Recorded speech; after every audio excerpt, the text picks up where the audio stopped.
What's up, guys? So I dug out another one for the land of Misfit RC. So this is episode 3.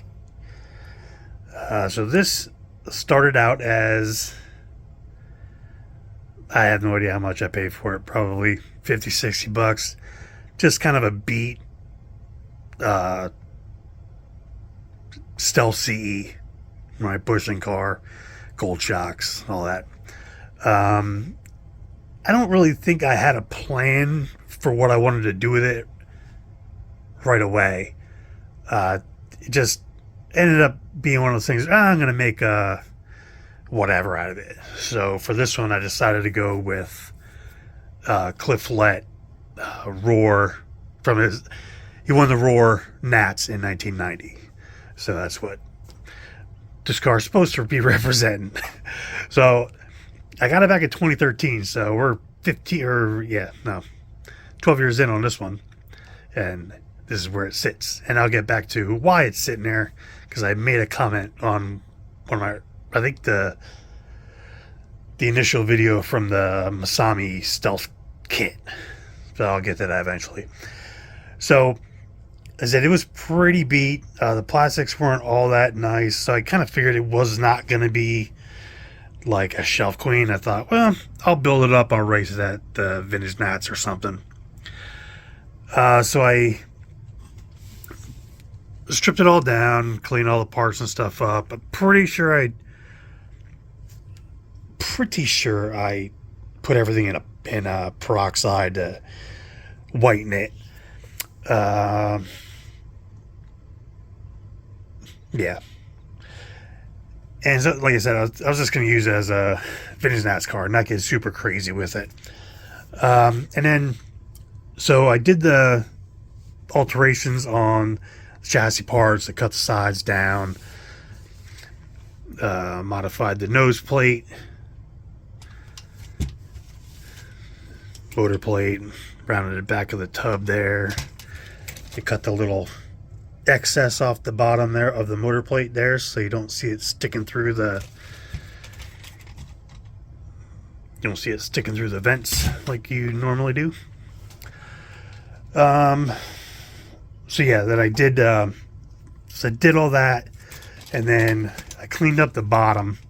I said it's not perfect. There's still, you can see some deeper scratches and stuff in it, but honestly, it was pretty bad. So to even get it like as good as I did, and like I said, I was planning on running it. So if there was some in it, I didn't really care too much. So, and then our neighbor behind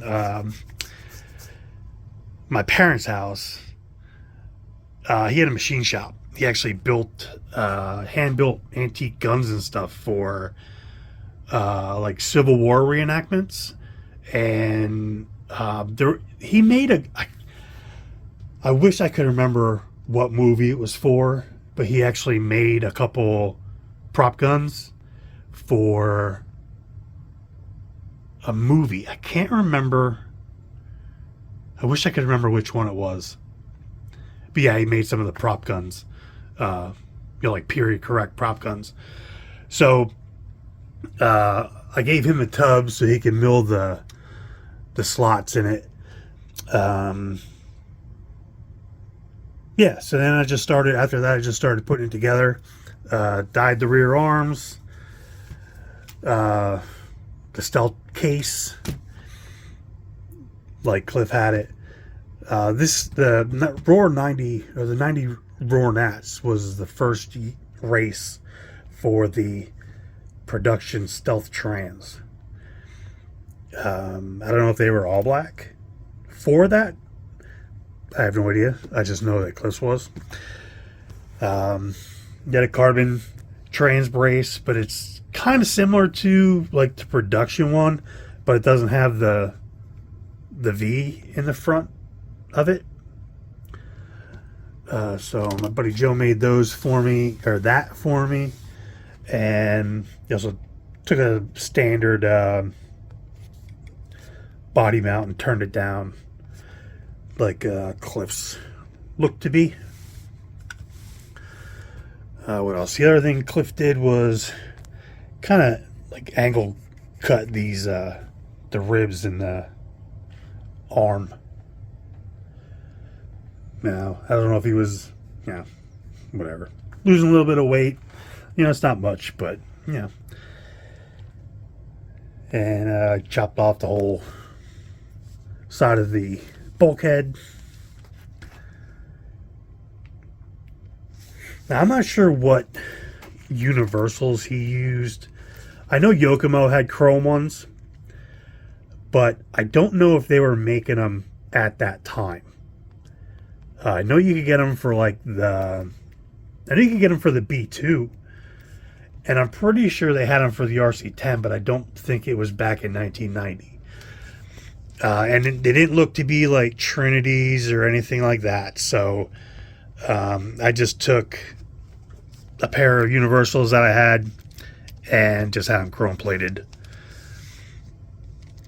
So they look, kind of look the part.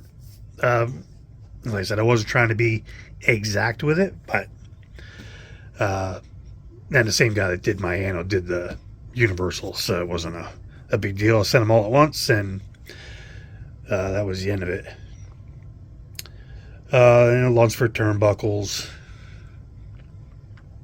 There's actually a B stamp where this is like prior to the B stamps, so his was actually like an A stamp. It's regular, like 6-year champ edition. So you can see the A stamp in his chassis. I think there was if I remember right, in the magazine there was a picture with the motor out, and you can plainly see there was an A there. It is what it is. I don't care too much. And then the rear body mount, I just used like a 10L body mount and cut it down. It looks a little too big a diameter than his does, but I ain't too worried about it. And then he just had a couple like washers stacked up underneath it.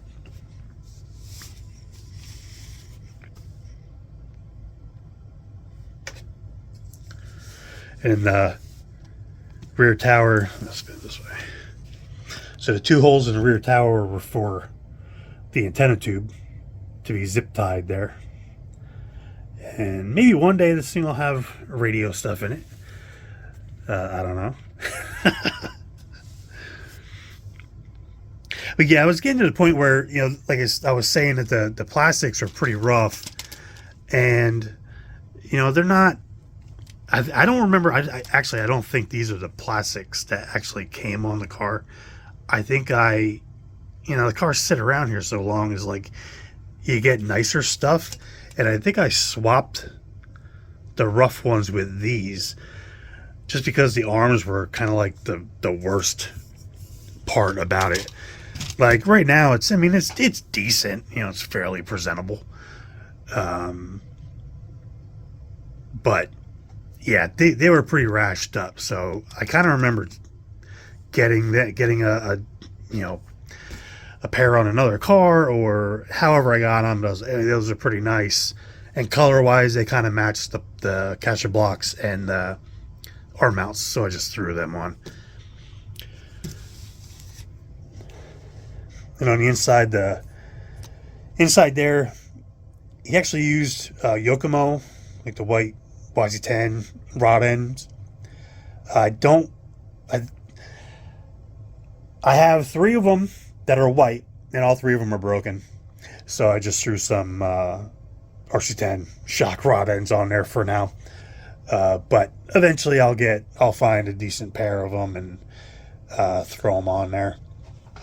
Another thing, looking at the pictures of his car, it almost seemed like the ball studs looked black, like they were the Yokomo ball studs. So I happen to have a couple packs of new ones, so I used those because there was no nuts on the front side of anything. Even the rear caster blocks was just threaded in, but they looked black. So I was like, I wonder if, maybe he just used the Yokomo ones. So I went that route with it.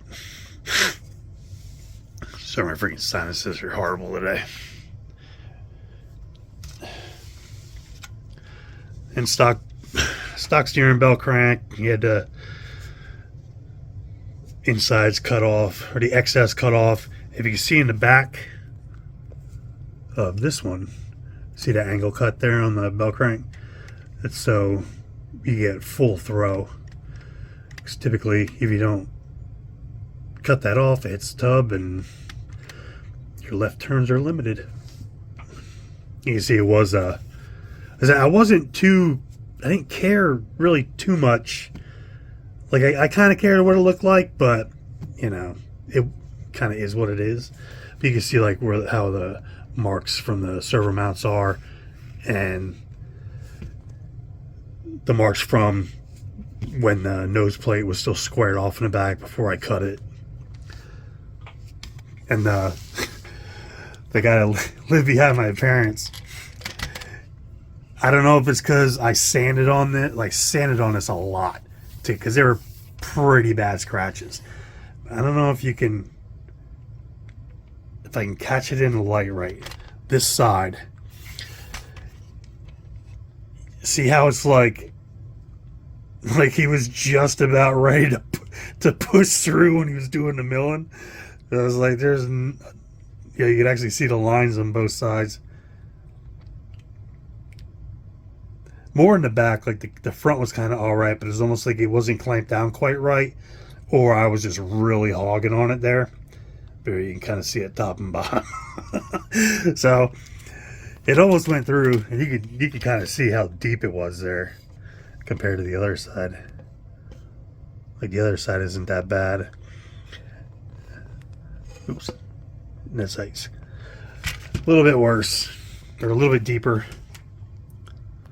So, and then I don't think I really got anything else to say about that car. I thought I had a battery box in it, but I apparently don't.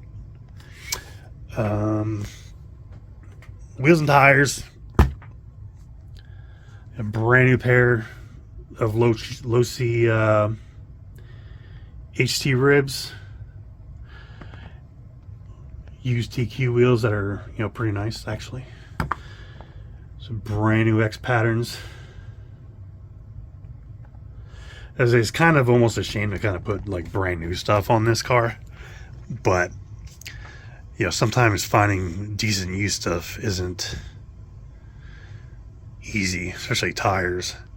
A lot of times, tires are, if they're used or they've already been glued to wheels, and they're kind of just useless after that.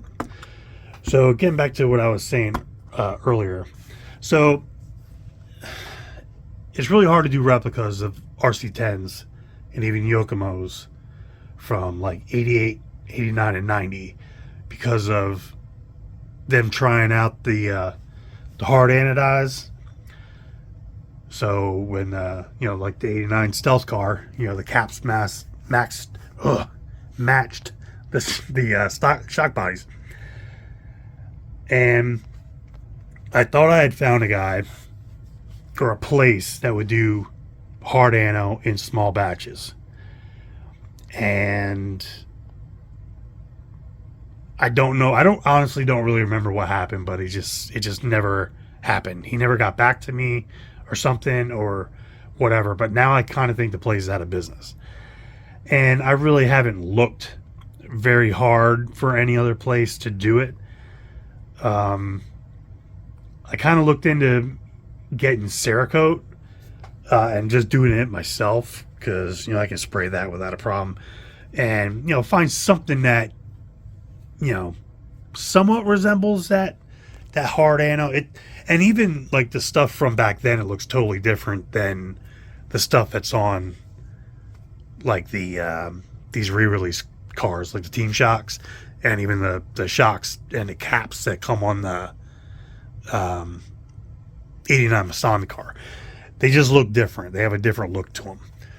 But this car, it almost looked like it had black shock bodies, almost like they were playing with that Teflon coating that like the older MIP shocks had. So I had done a pair. Oops. I got a pair done in black. They're not perfect. They're kind of. Well, actually, one of them was pretty good. This one's a little. It's not focusing. It ain't perfect, but like I said, this car wasn't supposed to be perfect. But yeah, so I was like, okay, I'll just, instead of trying to find someone to do Teflon coating too, I'll just anodize them black. But getting colors is easy. It's getting someone that'll actually do the hard anodize. So that is what's holding this car up, and it's probably going to hold this car up forever because of how I am. I will not do anything else with this car until I have the right shocks for it. Or find someone, if I can find someone to do the anodizing, or if I can come up with a Cerakote color that I'm happy with, then I'll finish the car. I got a little pile of stuff. It's like a gear cover, correct style. Oop, it's used, but it's pretty decent. It's not cracked up, and I got some stickers. Like this is the. That's the sticker for the roof. It's kind of hard to find. Yeah, Joe had found someone that had a couple sheets of them, and grabbed one for me while he was getting one for his replica. The RC10 stickers, they go in the back of the body. Yeah, there's a couple others there. And when Joe was doing the heat sink up for his replica, he machined one down for me. That's all it is. Just knocked the fins off the one side. So those are basically ready to go. And like the other car from last week, Airtronics receiver, this one will definitely be used in here. If it doesn't get used as a race car by me and just becomes like a done shelf car, then this will go in. And this is the correct receiver that he used.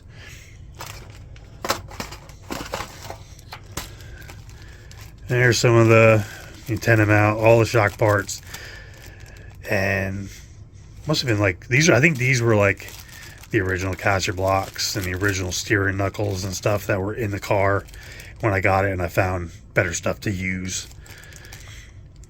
And as you can see, peroxide doesn't last forever. Yeah, the stuff, even locked up in a bag, eventually the stuff will get yellow again. But it's cool. I mean, I think sometimes it's nice that this stuff have a little bit of yellow to it, because it kind of shows its age, And this is another thing that you kind of need for this car too. So, for those that have never seen it, I can't even get the damn bag open. But anyway, the early green springs were an olive green, or like an olive drab green. And I don't remember actually if it was like, because they had other ones that, and I don't have one sitting out, but one of the greens, and I don't remember if it was before this, or I think it was before this, but they were almost like the green springs, they almost, and even the black, they just had a shiny coating over like silver springs. And they looked like Christmas balls. They were like shiny, like a shiny anodizing, and it flaked off really easy. But then he went to this like olive drab, and I'm pretty sure it went that, then these, and then your normal shinier green. more of like an emerald green. So these got to go on it then when I actually have shocks to build. And I'd have to look at pics again. I don't remember why I have these in here. I don't know if they were just the ones that came in the car or if it was supposed to have the green. Like, it's been so long since I look at pictures of it. So I don't know if they were like polished nose tubes like this or if they were the gold ones. So they may have actually been the gold ones, and that's why I am kind of having these sit with the car. I don't know. But what else in there? And a couple more. Ball cups, I'll use like 2 of them to do the servo, which I think, pretty sure you had ball cups on either end. So with the electronics, oh shit, it's already freaking 20 minutes. I don't have to make this last too long. So with the electronics, he used some kind of Airtronics.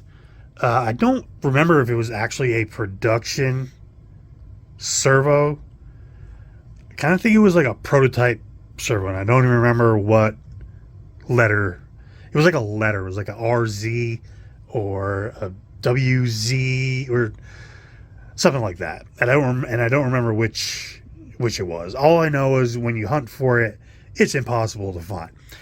So, and then, like I said, I already got the receiver. The speed control was the Novak M1C, the Stealth Series one.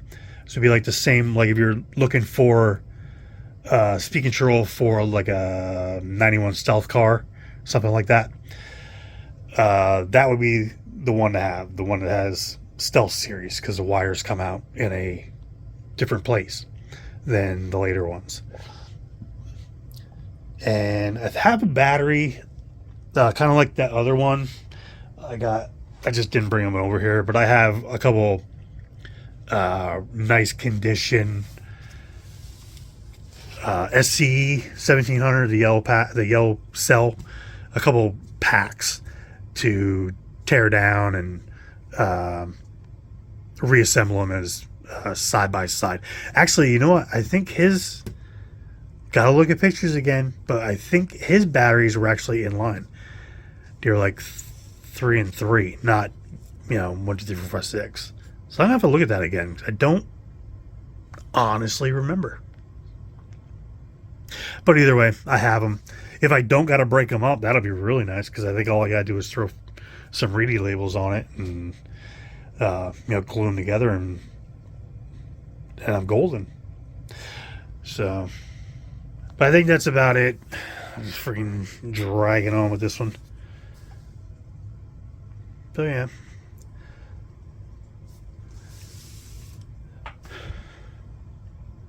It may get done, it may not. It's really going to be dependent on the shocks. So, we'll see what happens with that. So, I'll dig something out for next week for this series. And so, see you on the next one.